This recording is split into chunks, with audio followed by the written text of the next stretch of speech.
குடமிளகாய் போட்ட ஆம்லெட் எப்படின்னு பார்க்கலாங்களா? தக்காளி சாப்பாட்டுக்கு ரொம்பவே நல்லா இருந்ததுங்க.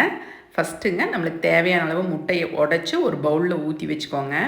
ஊற்றி வச்சுட்டுங்க இது கூட வந்து நான் இன்றைக்கி 3 முட்டை தான் எடுத்துருந்தேனுங்க. அதனால் ஒரு பெரிய பல்லாரி வெங்காயத்தில் அரைவாசி தான் போட்டுனுங்க. உங்களுக்கு எவ்வளோ தேவையோ அவ்வளோ சேர்த்திக்கோங்க.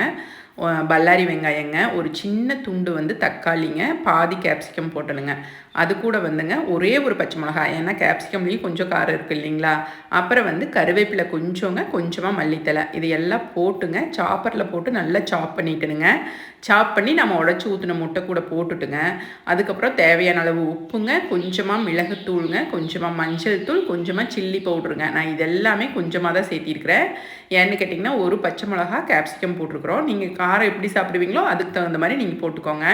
நல்லா கலக்கிட்டுங்க தோசைக்கல்லில் காய வச்சு ஊற்றி சாப்பிட்டீங்க அப்படின்னா ரொம்பவே சூப்பராக இருக்குங்க.